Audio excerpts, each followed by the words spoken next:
kalau di sono Ratu Filsuf, di sini kan jadinya Ratu Adil. Ratu ya? Adil bener. Bisa gak sih? Apa jangan-jangan itu cuman harapan? Jangan-jangan Plato juga cuman berangan-angan. Yang namanya Ratu Filsuf, Ratu Adil itu cuman harapan gitu. Iya, Harapan gagasan. kita bahwa nanti kita itu dipimpin sama orang yang bijaksana. Betul, karena moralitasnya bagus.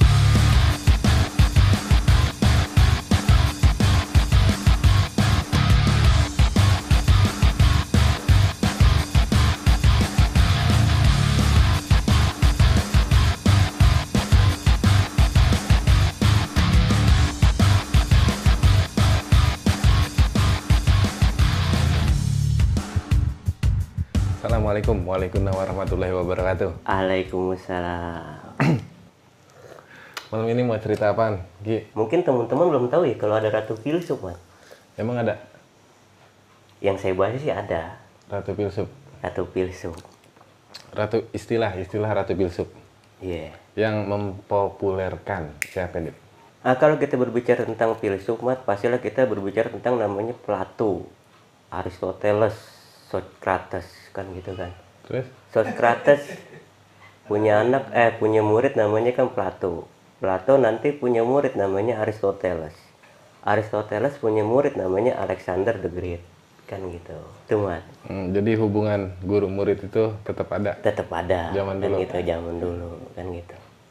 Nah, kalau kita berbicara tentang Ratu Filsuf, Mas, ya kan, ada salah satu kata-kata Plato yang keren, ya kan.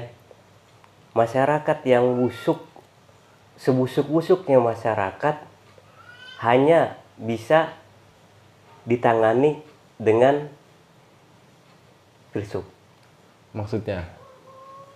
Hanya bisa diajarkan dengan filsuf, Mat. Maksudnya apa, ya kan? Kalau kita filsuf kan filsafat, Mat. Diambil dari kata-kata philo dan sophie. Artinya adalah cinta kebijaksanaan, Mat. Itu. Kan gitu. Ada WhatsApp. Oke, bagus. Iya, lanjut aja. Jadi begitu, Mat, ya kan? Nah, Plato ini, ya kan?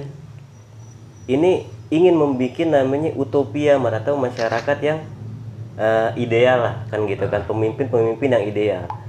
Kalau di Ratu Adil, konsep Ratu Adil yang kita bicarakan eling dan waspada, kan gitu kan. Nah, Plato menggambarkan itu adalah kagos lagatos. Artinya apa? Ya kan? Elok dan baik, Mat. Iya, konsep Ratu Adil sama konsep Ratu Filsuf itu kan sama ya, Dit ya? Bisa dikatakan seperti itu. Bisa dikatakan seperti itu. Ratu Filsuf berarti orang yang mempunyai kebijaksanaan, ya kan? Karena filsuf itu kan kalau kita berbicara tentang filsafat itu kan dunia makna, Mat. Kita mengambil bukan hanya daripada pesan-pesan yang tersurat. Ini pesan yang ini namanya apa? Tapi orang-orang filsuf itu kebanyakan ya mengambil dengan pesan-pesan yang tersirat, Mat, di situ. Iya kan?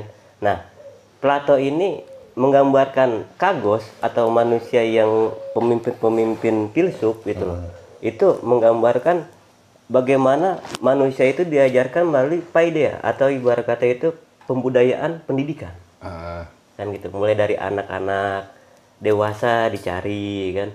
Lalu ibarat kata nanti ketika dia besar, ya kan, kemungkinan dia nggak bakal mau jadi pemimpin, kan gitu, karena udah filsuf, kan gitu, udah bisa mencari dunianya sendiri, kan gitu kan, udah bisa mencari dunia di balik makna, kan itu, Mat, yang paling apa namanya, yang paling susah, kan gitu. Sebusuk-busuknya rejim. Kalau kata Plato kan gitu, sebusuk-busuknya rezim ini kan itu bisa ditangani dengan filsuf atau ibarat kata Ratu Filsuf atau Raja Filsuf. Jadi konsep gitu. Ratu Filsuf itu apaan sih sebenarnya gitu? Itu mencari orang yang paling bijaksana di zamannya, Mas. Yang mengerti tentang kalau filsuf ini kan mengutamakan humanisme, Mas. Artinya apa? Humanisme itu adalah manusia di atas segalanya. Kan gitu. Manusia ibarat kata adalah yang mengatur semesta. Manusia ibarat kata itu adalah makhluk Tuhan yang dianugerahi akal dan pikiran, kan gitu kan. Jadi itu Ratu Filsuf itu konsep kepemimpinan atau bukan?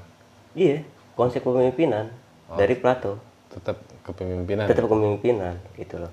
Cuman kan kalau kita berbicara tentang Ratu Adil itu antara kosmis dan magis kan gitu kan. Nah, Ratu Filsuf ini ya Kagos Lagatos itu elok dan baik. Itu di situ. Jadi dari zaman dulu tetap diharapkan ada satu sosok Tuh.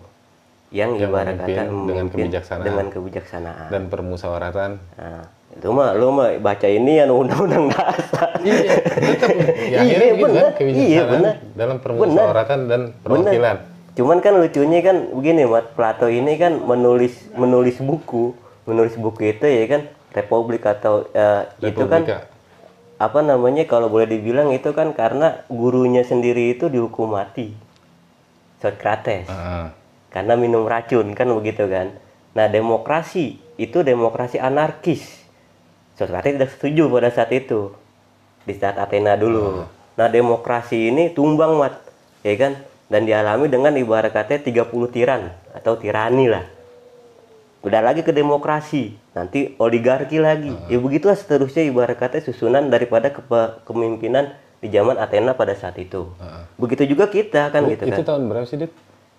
Sebelum Masehi 300, 400 sebelum Masehi lah kan begitu kan di situ kan. Cuman kan kata-kata Socrates itu kan yang paling terkesan di telinga manusia, Mat. Itu kan ibarat kata saya tahu, saya ya apa namanya? Saya yang paling tahu dari saya dan saya tidak tahu apa-apa. Kan gitu. Artinya apa?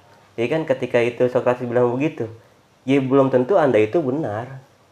Semua itu pasti benar kan gitu menurut sisi sudut pandangnya sendiri-sendiri kan gitu maksudnya kan. Yang benar. Gitu. Iya. Iya, kan gitu Socrates ya kan terus Plato ya kan. Plato. Jadi Ratu Filsuf itu dari Plato. Dari Plato. Yang kan nyebut kan. Di sini benua Atlantis juga Plato kalau nggak salah. Plato. Bener ya? Plato. Kalau bumi itu datar, siapa Dit? Bumi itu datar, gue lupa. Oke. cuman kan adanya bumi itu bulat kan yang kita pernah jelasin kemarin kan ketika Marco Polo itu menjelajahi dunia kan gitu kan. Terus ibarat kata ditambah lagi apa namanya Reconquista ya kan. Apa namanya kalau boleh dibilang itu Portugis ya kan Spanyol itu kirimlah penjelajah-penjelajah dunia seperti Bartolomé Dias, Vasco da Gama, Magellan tuh Selat Magellan kan gitu kan. Di situ mati ibarat katanya mengenai bumi itu bulat dan bumi itu datar kan gitu di situ. Nih gue nanya meta. Oke, bagus. Sekarang kan lagi zamannya meta, ya kan postingan banyak banget meta. Siapa yang bilang bumi itu datar? Kata meta nih konsep bumi datar telah ada sejak zaman kuno. Tokohnya itu Aristoteles, Pitagoras, tuh. Terus Eratosthenes. Tuh. Nah, kebalik lagi ke Ratu Filsuf dan Ratu Adil, Mat. Ini sangat berkaitan karena kenapa? Pemimpin itu ya harus bertangan besi dan pemimpin itu juga harus sewenang-wenang kalau saya bilang. Bukan sewenang-wenang kali. Harus, Mat. Kalau nggak sewenang-wenang ini dia bakal bisa ngatur negara ini. Nggak, bahasanya bukan sewenang-wenang. Ya sewenang-wenang dalam arti konotasinya positif. Gitu. Kan gitu kan. Tangan besi dalam arti konotasinya positif kan gitu kan. Kalau ibarat kata lembek negara ini ya nggak bakal kuat. Itu di situ, Mas. Nah, Ratu Filsuf ini ya orang yang berpikir dengan dua sisi kalau saya bilang. Karena dia bisa mencari makna tersirat dan tersuratnya. Kan gitu lah di situ. Jadi gagasan tentang Ratu Filsuf sama Plato itu zaman dulu kondisinya lagi gimana sih, Dit? Sampai akhirnya Plato membuat gagasan, kita perlu yang ada namanya Ratu Filsuf. Karena dia kecewa amat dalam sistem demokrasi gitu. Pada saat itu, ya kan? Dia kecewa dalam sistem demokrasi karena kenapa demokrasi di zaman Athena dulu demokrasi anarkis, demokrasi yang dibayar dengan uang atau demokrasi yang dimana ya udah semena-mena lah kan gitu. Makanya Aristoteles, Socrates itu melawan betul demokrasi pada saat itu. Gitu. Dia maunya itu aristokrasi. Pemimpinannya aristokrasi ini adalah orang yang memegang pemerintahan kekuasaan itu dengan orang-orang yang ahli di bidangnya masing-masing. Kan gitu aristokrasi. Cuma ya kan pada saat itu kan 30 tirani itu kan 30 orang memimpin kan jadi oligarki kan gitu kan. pindah lagi ke demokrasi kan gitu kan di situ. Sama Mat kayak pemerintahan kita. Kita kan pertama kali kan negara kesatuan 45. Lalu negara serikat ya kan, Republik Serikat. Lalu ibarat kata bergeser lagi negara terpimpin demokrasi liberal, negara terpimpin. Terus ibarat kata reformasi dan sekarang demokrasi multipartai. Oh gitu. Kan gitu kan. Situ Mat. Jadi kira-kira konsep Ratu Adil, kalau di sono Ratu Filsuf, di sini kan jadinya Ratu Adil Ratu ya? Adil benar. Bisa nggak sih? Apa jangan-jangan itu cuman harapan? Jangan-jangan Plato juga cuman berangan-angan? Ratu Filsuf itu cuman angan-angan gitu? Benar. Karena dia kan, kalau boleh dibilang ini kan, di zamannya Plato ketika ia lahir itu kan perang saudara, Mat. Antara Spartan. Iya, jadi Kan cuman gitu kan, harapan Polis aja. Yunani. Itu. Dia punya harapan Cuma bahwa gagasan ide yang dibawa itu seperti Plato ini banyak yang mengambilnya, Mat. Idenya dia gitu tentang ibarat kata Ratu Filsuf ini seperti Asoka di India, terus ibarat kata Imam Ghazali kan, Ibnu Khaldun kan ya gitu itu kan. jatuh abunya. Iya, kita kan Di sini, sapuin. Asbak. Nah, Ibnu Khaldun dan ibarat kata jatuh lagi ibarat kata bahkan Hitler pun mengambil gagasan seperti itu. Iya, berarti kan yang namanya Ratu Filsuf, Ratu Adil itu cuman harapan gitu. Iya, Harapan gagasan. kita bahwa nanti kita itu dipimpin sama orang yang bijaksana. Betul, karena moralitasnya bagus. betul, gitu, karena baik. zaman Kaliyuga itu akan berganti ke zaman Kertayuga kan gitu kan. Zaman Kaliyuga itu zaman yang ibarat kata zaman edan lama, zaman kehancur-hancuran. Itu akan berganti menjadi zaman Kertayuga atau zaman keemasan. Iya. Atau yang disebut sekarang itu zaman Indonesia emas. Angan-angan itu kan kita cuman berharap, nggak ada reaksi ya, nggak ada aksi. Iya. Kalau kita bisa nggak sih beraksi gitu? Ya bisa, Mas.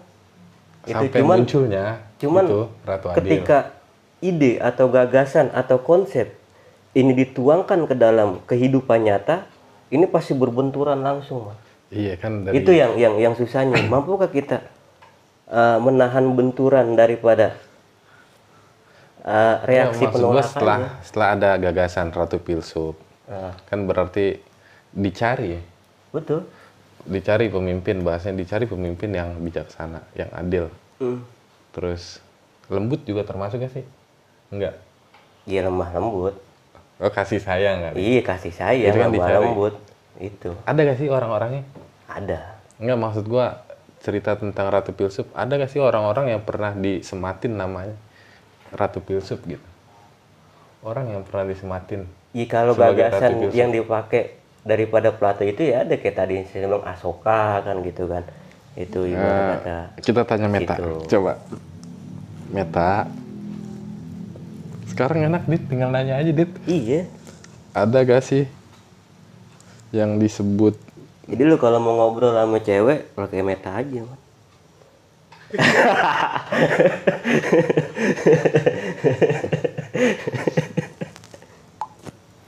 gimana? Tuh. Oh, ada, Dit. Tokoh-tokoh yang pernah disebut Ratu Filsuf, disematin sebagai Ratu Filsuf. Iya, cuman kan gagasannya itu, Mas. Enggak, gagasannya kan gagasan Plato. Maksud gua akhirnya kayak Soekarno itu pernah disebut sebagai Ratu Adil. Iya. Cuman kan untuk wilayah Jawa. Iya, maksud gua tetap ada orang yang pernah Yang kita disematin pernah bilang ibarat kata sebagai Ratu Piningit Adil. pun itu kan orang-orang Jawa yang bilang kan gitu kan. Di situ. Meta pinter juga, Dit. Tuh ada dia, Meta pinter loh. Iya, pinter lah. Jadi kalau sekolah mungkin udah jadi kamut kali, Mas.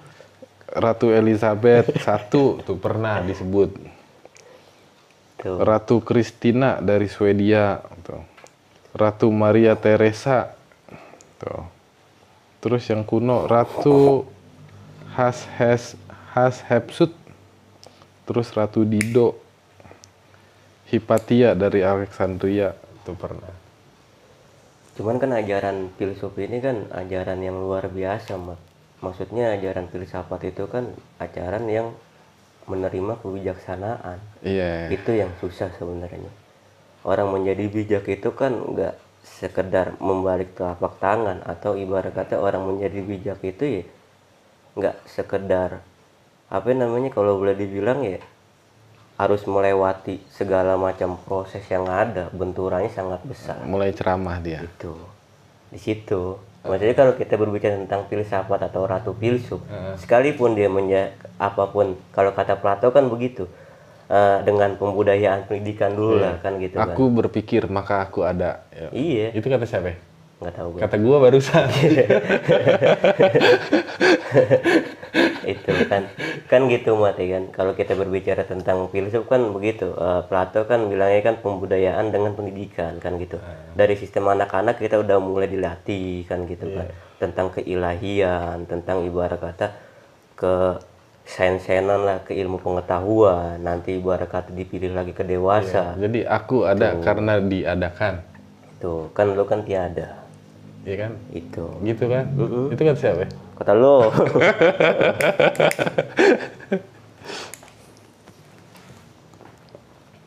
Terus apa lagi? Ada lagi gak? Ratu filsuf. Itu ratu filsuf ya. Iya ratu filsuf. Ratu filsuf itu yang mengutamakan kebijaksanaan. Jadi itu istilah ya? Istilah. Ratu filsuf itu istilah. Sama dengan ratu adil kan gitu kan. Iya, manusia kan sepenuhnya manusia itu yang susah. Kenapa nggak pakai nama raja sih, Dit? Gitu. Ratu Karena kan, ratu kan kayak perempuan, identik yang disebut ratu itu kan. Ya sekarang kenapa kita main catur nggak ada ratunya, Mas? Adanya raja. Iya, kenapa? Ya karena terus menyerang. Kalau ratu nggak pernah menyerang. Gimana? Ya karena kalau kita main catur itu ya adanya raja, bukan ratu. Ya karena ratu itu sifatnya kasih sayang, gitu. lemah lembut. Raja? Ya kan? Oh raja kan, gue bisa ngalahin lo nih, bagaimana caranya kan gitu kan. Itu. Versi Itu Kimas. versi gua. Itu makanya ya, pemimpin itu ya harus mempunyai perangainya seperti ratu. Oh, berarti kamu termasuk filsuf? Enggak. Oh, belum. Ya kita harus bisa mencari pesan-pesan tersirat lah, Mat. Jangan pesan-pesan tersurat doang. Bedanya tersirat sama tersurat apa sih, Dit? Ya tersirat itu ya dalamnya kita. Kalau tersurat itu luarnya kita. Oh, kalau WhatsApp? Hah? WhatsApp? Tersurat. Tersurat. Iya. Tersirat? Tersirat tuh kalau ngenain hati lu baperan tuh. Tersirat. Terus apa lagi? Itu. Tersirat itu loh. Jadi kita bisa menilai daripada dua sisi yang berbeda itu. Itu tersirat dan tersurat. Habis. Waktunya udah habis nih, kopinya habis. Iya. Kan lu nggak bisa jadi filsuf kalau kopi habis. Iya. Ada rokok nggak ada kopi. Iya. Iya aja. Lu juga nggak perhatiin. Coba lu perhatiin. Oh masih lama. Masih lama tapi nggak usah lama-lama kali. Nggak usah lama-lama kali. Udah kita salaman. Iya. Salaman mulu. Assalamualaikum. Waalaikumsalam.